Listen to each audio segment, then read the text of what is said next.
શું ફળ મળે? એટલે આ દેવી ભાગવતને સાંભળવાનું ફળ શું છે એની કથા તમને કોઈ મનુષ્યને ફળ મળ્યું હોય એવી કથા તો ઠીક છે, પણ જ્યારે મનુષ્ય અવતાર લઈ અને આવેલા ભગવાન કૃષ્ણના સ્વયં પિતાજી ભગવાન વસુદેવજી મહારાજને જે ફળ મળ્યું એની કથા તમને શ્રીમદ દેવી ભાગવતની કથા કહું. ભગવાન એ કૃષ્ણના પિતા વસુદેવને ફળ મળ્યું. એક વખતના સમયે દ્વારકાની અંદર ભોજવંશનો રાજા સત્રાજીત, અને એ સત્રાજીત જે રાજા હતો એ રાજા એક વખતના આમ ભગવાનનો ભક્ત છે, ભગવાનની પૂજા કરે, અને એ સમયે એણે ભગવાન સૂર્યની આરાધના કરી. ભગવાન સૂર્યની આરાધના કરે છે એટલે આરાધનાની અંદર એમને એમ થયું કે ભગવાન શિવની આરાધના, એ સૂર્યની આરાધના કરું. અને આરાધના કરતા કરતા કરતા કરતા એટલો ભાવ જાગ્યો, એટલો ભાવ એમાં જાગી ગયો ને કે ભાવની અંદર એ માણસ એટલો ઓતપ્રોત બની ગયો કે ભગવાન સૂર્યનારાયણ એ ભાવને લઈ અને ભગવાન એ સૂર્ય એના ઉપર પ્રસન્ન થયા, પ્રગટ થયા, અને અંતે ભગવાન સૂર્યનારાયણ એ સત્રાજીત યાદવ એક સત્રાજીત રાજાને કહે છે કે હે રાજા, ધન્ય થયો તું, તારી આ પૂજાની ભાવ થકી હું પ્રગટ થયો, હું પ્રસન્ન થયો છું, માંગી લે, હું શું આપું તને?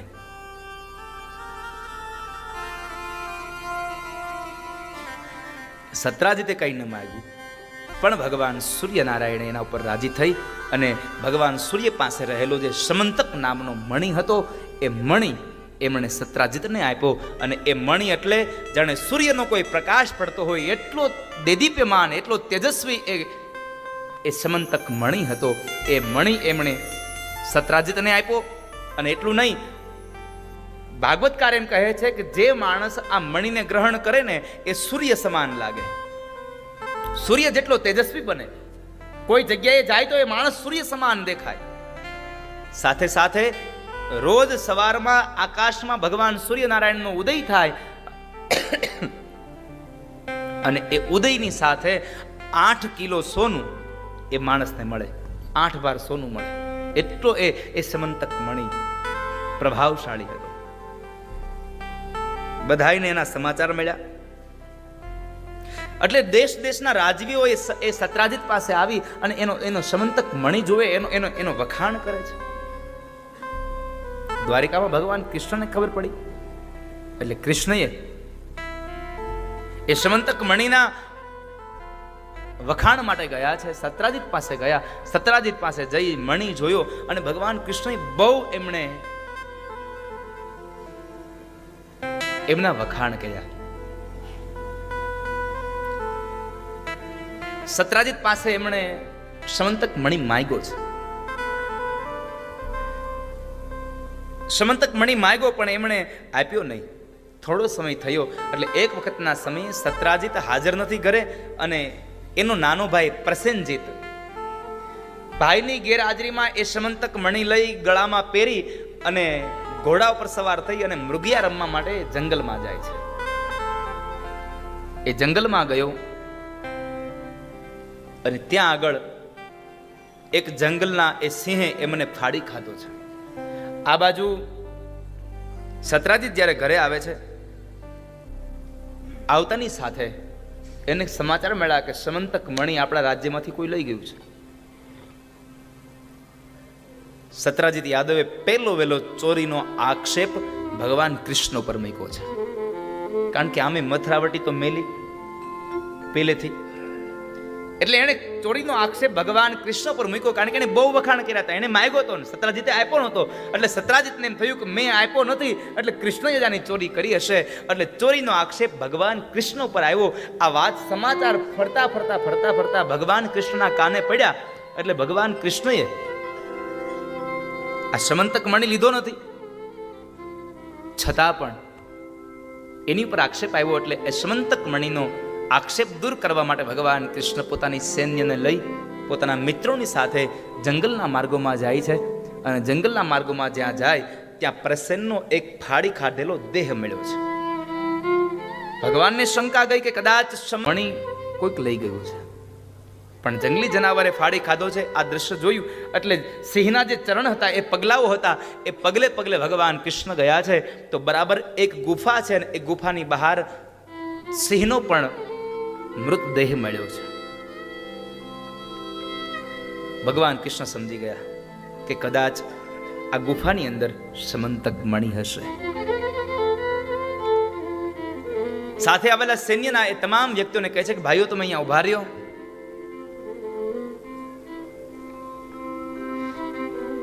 આ ગુફાની બહાર તમે મારી 27 દિવસ સુધી રાહ જોજો, અને જો 27મા દિવસે હું બહાર ન આવું તો દ્વારિકામાં જઈ અને સૌ લોકોને તમે સમાચાર આપી દેજો.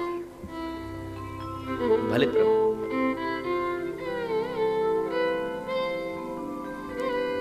ભગવાન એ મણિ લેવા માટે અંદર ગુફામાં ગયા છે.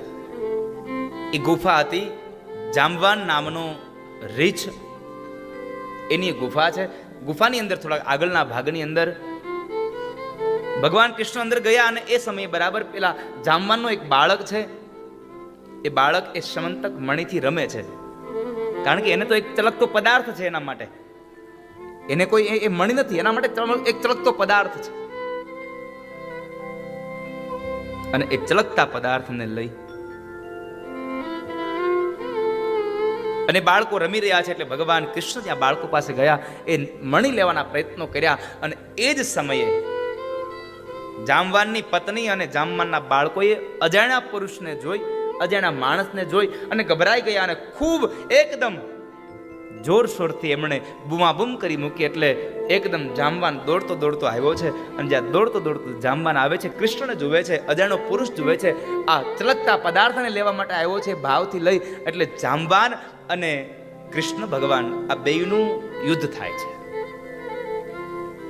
અને એ યુદ્ધની અંદર 27 દિવસનો સમય વ્યતીત થતો જાય છે. અને 27 દિવસની અંદર એ જામવાન ધીમે ધીમે ધીમે ધીમે વૃદ્ધ બનતો જાય છે, ઘરડો બનતો જાય છે. આ બાજુ 27 દિવસના એ યુદ્ધના દરમિયાન ઘણા દિવસો વ્યતીત થયા એટલે પેલા યાદવોના એ તમામ એ પુરુષો, એ સૈન્યના લોકો રાજમાં ગયા અને ભગવાન કૃષ્ણના પિતા શ્રી વસુદેવજી મહારાજને સમાચાર આપ્યા. ગુફામાં ગયા છે, 27 દિવસનો સમય વ્યતીત થયો છે, કૃષ્ણ કદાચ હવે આ ધરતીમાં નથી રહ્યા. આ સમાચાર સાંભળી અને વસુદેવજી મહારાજની આંખોમાંથી દડ દડ દડ અશ્રુની ધારા વહે છે. દડ દડ અશ્રુની ધારા વહે છે. અને એ ધારાઓમાં પુત્રના વિયોગમાં વસુદેવજી મહારાજ આકુળ વ્યાકુળ થયા. અને એ વ્યાકુળતામાં બરાબર એ જ દિવસે નારદ ત્યાંથી નીકળ્યા છે. નારદજીનું આગમન થયું એટલે નારદનું આગતા સ્વાગતા કરી, એમને વંદન કર્યા, એનો આદર સત્કાર કર્યો, આસન આપી બિરાજમાન કર્યા. નારદજીએ પ્રશ્ન કર્યો, વસુદેવ, આટલા બધા ચિંતિત શા માટે? શું થયું? દેવર્ષિ, કોઈ પણ સંજોગે મને મારો દીકરો પાછો મળે એવી કઈ કૃપા કરો, મને મારું સંતાન પાછું મળે. શું થયું? આખી સત્ય હકીકત વસુદેવજી મહારાજે દેવર્ષિ નારદને કઈ બતાવી. નારદ કહે છે કે પુત્ર જો પ્રાપ્તિ કરવો હોય, પુત્રને પાછો જોઈતો હોય તો આ દુનિયામાં એકમાત્ર સાધન એટલે શ્રીમદ દેવી ભાગવત. તમે દેવી ભાગવતની કથાને સાંભળો, દેવી ભાગવતના કથાનું નહવાન યજ્ઞનું તમે આયોજન કરો, પૂજન કરો, એમાં દુર્ગાનું તમે અર્ચન કરો. હું ભરોસા સાથે કહું છું કે દુર્ગા તમારા સંતાનને પાછો આપશે. માટે તમે ભગવતનું આરાધન કરો. આ વાતને સાંભળીને ભગવાન કૃષ્ણના પિતા શ્રી વસુદેવને સમય યાદ આવ્યો કે હા નારદ, તમે કહી એ વાત મને યાદ છે. જ્યારે મથુરાના કારાવાસની અંદર હું કેદ હતો, હું અને દેવકી બેવ કેદ હતા, અને એ સમયે ગર્ગાચાર્ય મહારાજ મારી પાસે આવ્યા, મેં એમને પ્રાર્થના કરી, ત્યારે ગર્ગાચાર્ય મહારાજે પણ મને એ જ કહ્યું કે વસુદેવ, સંતાનની પ્રાપ્તિ માટે જો કોઈ શ્રેષ્ઠ સાધન હોય આ દુનિયામાં તો માત્ર ને માત્ર શ્રીમદ દેવી ભાગવત છે. અને મેં મારા બદલાની અંદર મેં ગર્ગાચાર્ય મહારાજને, ગર્ગ મુનિને એ શ્રીમદ્દેવી ભાગવતનું આહવાન કરવાનું, એ નહવાન યજ્ઞનું પારાયણ કરવાનું કહ્યું. અને એમણે જ્યારે પર્વતમાં જઈ અને નહવાન યજ્ઞનું આયોજન કર્યું, એ ગ્રંથને, એ કથાને સાંભળી, એમાં ભગવતી દુર્ગાની પૂજા કરી. એ દુર્ગાની પૂજા પ્રભાવનું પુણ્ય ફળ મને મળ્યું અને ભગવાન કૃષ્ણ રૂપે મને સંતાન પ્રાપ્ત થયું હતું. આ પ્રસંગ મને યાદ છે. એ સમયે મેં મા દુર્ગાની આરાધના કરી છે. અને દુર્ગા આજ ભગવાનને જન્મમાં, ઉત્સવમાં કામ આવી છે. એટલે તો તેની અંદર લખાયું કે નંદ ગોપ ગૃહે જાતા યશોદા ગર્ભ સંભવા. નંદજીના ઘરે જવામાં જે માયા હતી, એ માયા પણ બીજું કોઈ નહીં, એ મહામાયા આદિશક્તિ હતી, એ ભવાની હતી. એ તો માત્ર એની ક્રિયાઓ, માત્ર એના કર્મ બદલાયા એટલે આપણે એને અલગ અલગ નામથી ઓળખીએ. એની લીલાઓ બદલાણી એટલે આપણે એને અલગ નામથી ઓળખીએ. બાકી એ તો એકમાત્ર આદિ અનાદિથી એ આદિશક્તિ જ ચાલી આવે છે. એ મહામાયા છે. એ બ્રહ્માંડની ભાંડુદરી છે. એ નવદુર્ગાને આપણે ઓળખતા હોઈએ છીએ. હું ગઈકાલે કદાચ પંકજ બહારે ચર્ચા કરતો હતો મારા ઉતારે, કે તમે જે માતાજીઓની કથાનું, આ દેવી ભાગવત, તમે જે કથાના રૂપની અંદર તમે કદાચ તમારું મનોમંથન હશે કે આની અંદર તો ખોડિયારમાંની કથા હશે, આની અંદર એ મેલડીમાંની કથા હશે, આની અંદર કદાચ એ દશામાંની કથા હશે. ના, તો તમારું મંતવ્ય, હા, તમે માતાજીના પ્રાદુર્ભાવમાં સત્ય છો, મારો વિરોધ નથી આપના પ્રત્યે. અને હું કદાચ બનતા સુધીમાં 9 દિવસમાં આપ જે માતાજીને ભજો છો, એ માતાજીઓના પ્રાગટ્યની, એ માતાજીના પરચાઓની કથા કરીશ તમને. પણ ખરેખર તો હકીકતમાં આ કથાની અંદર એ ત્રિગુણાત્મિકા 3 દેવીની કથા, મહાકાલી, મહાલક્ષ્મી અને મહાસરસ્વતી, જ્ઞાન શક્તિ, દ્રવ્ય શક્તિ, ક્રિયા શક્તિ, આ 3 શક્તિઓનો સમન્વય એટલે એ આદિશક્તિ, એ મહાશક્તિ. બ્રહ્મા, વિષ્ણુ અને મહેશ પણ જેના ચરણ કમલની અંદર રહી અને નિત્ય પૂજા કરે છે, એ મહામાયા, એ મહામાયાની આ કથા છે. હા નારદ, મેં પણ આ કથાને સાંભળી છે. મેં એ કથાનું નહવાન યજ્ઞ કરવાને લઈ મને પુત્રની પ્રાપ્તિ થઈ. તો બસ વસુદેવ, તમે આ કથાને સાંભળો. અરે નારદ, તમે મને કથા સાંભળવાનું કહો છો, પણ હું કથા સાંભળવા ક્યાં જાઉં? મને કથા કોણ સંભળાવે? હું આપને પ્રાર્થના કરું છું, એક કામ કરો, તમે જ મને આ દેવ ભાગવતનો યજ્ઞનું આ મહાત્મ્ય વર્ણવો. માં ભગવતી દુર્ગાની તમે આરાધન કરાવો અને માં દુર્ગાનું તમે મને આ પૂજન કરાવો. અને એ સમયે વસુદેવજી મહારાજના પ્રાર્થનાને લઈ, કહેવાને લઈ અને નારદજીએ શ્રીમદ દેવી ભાગવતની એક કથા, નહવાન યજ્ઞનો આરંભ. જો કે આમ તો કથાનું મહાત્મ્ય એમ કહે છે, ભગવાન વેદવ્યાસ એમ કહે છે કે આ કથા નવરાત્રિમાં સાંભળવાથી બહુ પુણ્ય મળે છે, અધિક શ્રેષ્ઠ મળે છે, અધિક પુણ્ય મળે છે. જેમ તમે રોજના માટે શિવની પૂજા કરો અને શ્રાવણ મહિનામાં શિવરાત્રિની પૂજા કરો, એનું જે ફળ હોય એ અલગ હોય છે.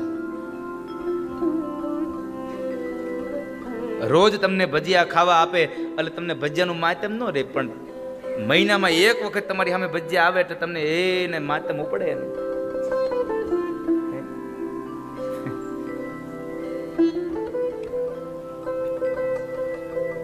પછી જેટલું બેનો એ એસ્ટિમેટ કાઢ્યું હોય ને એનું એસ્ટિમેટ ખોટું પડે.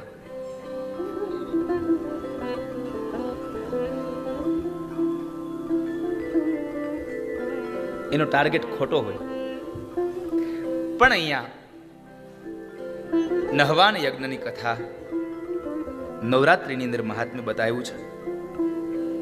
9 દિવસનો આ નહવાન યજ્ઞ દેવર્ષિ નારદે ભગવાન કૃષ્ણની પ્રાપ્તિ માટે વસુદેવજી મહારાજ માટે કરે છે.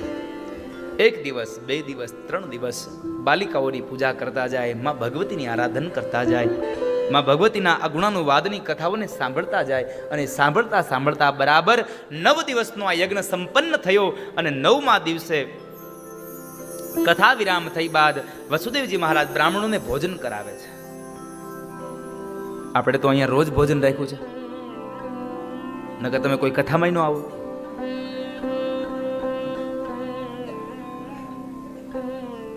પણ એક શબ્દ છે, ભજન અને ભોજન બે હારે જોઈએ. અને જ્યાં ટુકડો ત્યાં હરી ઢુકડો. બ્રાહ્મણોને ભોજન કરાવ્યું છે, બ્રાહ્મણોને દાન અને દક્ષિણા આપ્યા છે, દ્રવ્ય આપ્યું, વસ્ત્રો આપ્યા. એ સમયમાં વસુદેવજી મહારાજે જે બ્રાહ્મણો હતા એનું તો પૂજન કર્યું, પણ જેણે ભાગવતની કથા, દેવીના મહાત્મ્યની કથા વર્ણવી, એ મહાત્મ્યના ગાનારા એ વક્તાનું પણ પૂજન કર્યું. વક્તાને કાળી કામળીથી, એ ગરમ શાલથી એનું સ્વાગત કર્યું છે. આવું દેવી ભાગવતમાં લખ્યું છે. દેવી ભાગવતની આ કથામાં 9 દિવસનો આ નહવાન યજ્ઞ સંપન્ન થયો. આ બાજુ 27 દિવસનું યુદ્ધ સંપન્ન થયું. અને ત્યારબાદ એ જાંબવાનને ખબર પડી કે ખરેખર ઈશ્વરનો અવતાર થઈ ચૂકો. ભગવાન કૃષ્ણને ઓળખી ગયા છે કે રામા અવતારની અંદર અમે જે રામની હારે હતા એ જ હવે રામા અવતારના રામ કૃષ્ણ બનીને આવ્યા છે. એટલે એ જાંબવાન નામનો રીછ ભગવાન કૃષ્ણને ઓળખી જાય છે અને એ મને શરણાગતિ સ્વીકાર કરી અને કહે છે, પ્રભુ મને માફ કરો, હું આપને ઓળખી ન શક્યો. એટલે ભગવાનના હાથની અંદર એ સમંતક મણિ આપ્યો.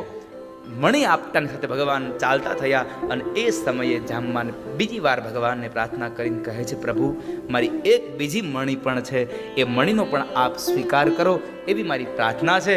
અને એ મણિ બીજું કોઈ નહીં પણ જાંબવાનની દીકરી સ્વયં જાંબવતી હતા. અને એ જાંબવતી દીકરીનો હાથ ભગવાન કૃષ્ણના હાથમાં આપ્યો અને ભગવાનનું લગ્ન જાંબવતી સાથે થયું. એ જાંબવતીના લગ્નની કથા છે. સમંતક મણિ લઈને ભગવાન નીકળ્યા છે. સત્રાજીત પાસે આવીને કહે છે કે લે સત્રાજીત, આ તારો સમંતક મણિ મેં નહોતો ચોર્યો. તારો ભાઈ પ્રસેનજીત લઈ અને જંગલમાં ગયો, સિંહે એને ફાડી ખાધો અને એ સિંહના દાઢમાં સમાય એ સલવાયેલો એ સમંતક મણિ જાંબવાને એમને મારી અને સિંહના દાઢમાંથી એ મણિ કાઢ્યો હતો. લે આ જાંબવાનના હાથમાંથી મણિ લાવીને તને આપું છું, આ મણિ તારો સ્વીકાર કર અને મારા ઉપરનો જે આક્ષેપ છે એ આક્ષેપને તું દૂર કર. આક્ષેપ દૂર થયો. પણ એ સમયે સત્રાજીત પણ નીચે જોઈ ગયો કે મેં શું ભૂલ કરી નાખી કે કૃષ્ણ માથે મેં આવો આક્ષેપ કર્યો. કૃષ્ણ માથે મેં આક્ષેપ કર્યો. સાથે સાથે ત્યારથી સત્રાજીત યાદવે એ સમંતક મણિ ભગવાન કૃષ્ણને આપી દીધો. સમંતક મણિ ભગવાન કૃષ્ણએ લીધો અને સાથે સાથે સત્રાજીત યાદવે સમંતક મણિની હારે પોતાની દીકરી સત્યભામાને પણ એમની સાથે આપ્યા છે. એટલે સત્યભામાના લગ્ન પણ ભગવાન સાથે થયા. અષ્ટપટરાણીઓ જે ભગવાનના છે એમાંથી 2 પત્નીઓ, એક જાંબવતી અને એક સત્યભામા, આ બેની કથા શ્રીમદ દેવી ભાગવતમાં બતાવી છે. ભગવાન કૃષ્ણ 2 પત્નીઓ અને એક સમંતક મણિ લઈ અને બરાબર પોતાના ઘરની અંદર એ આંગણામાં પ્રવેશ કરે. એ સમયે વસુદેવજી મહારાજ બ્રાહ્મણોને દાન આપે, બ્રાહ્મણોને ભિક્ષા પ્રત્યમાં એ ભિક્ષા આપે, બ્રાહ્મણોને વસ્ત્રોનું દાન કરે છે. અને એ સમયે વસુદેવજી મહારાજે ભગવાન કૃષ્ણને જોયા, આંખમાંથી આનંદના અશ્રુઓ સરી પડ્યા છે. એકદમ દોડતા જઈ અને ભગવાન કૃષ્ણને ગળે વળગાડી અને ભગવાન કૃષ્ણની સાથે મળ્યા છે. માં જગદંબાના સાનિધ્યની અંદર એમણે જઈ અને વસુદેવજી મહારાજ પ્રાર્થના કરે કે હે માં ભવાની, હે દુર્ગા, તમારી ઉપાસના થકી આજ મારો મનોરથ સંપન્ન થયો. તો વિચાર કરો, જો આદિ અનાદિ પણ એ સમયે ભગવાન કૃષ્ણની પ્રાપ્તિ માટે પણ જો દુર્ગાની આરાધના થઈ હતી, તો આપણે પણ આપણા મનોરથ પૂરા કરવા માટે આ દુર્ગાની આરાધના પૂરી કરવી રહી, એમાં કોઈ પણ પ્રકારનો સંશય નથી. અને આપણે તો એટલા માટે ભાગ્યશાળી છીએ કે આજ સામે ચાલી અને આપણી ઘરે માં ભગવતી પધાર્યા. એટલે મને કહેવું ગમે છે, આકાશમાંથી ઉતર્યા રે ભોળી ભવાની.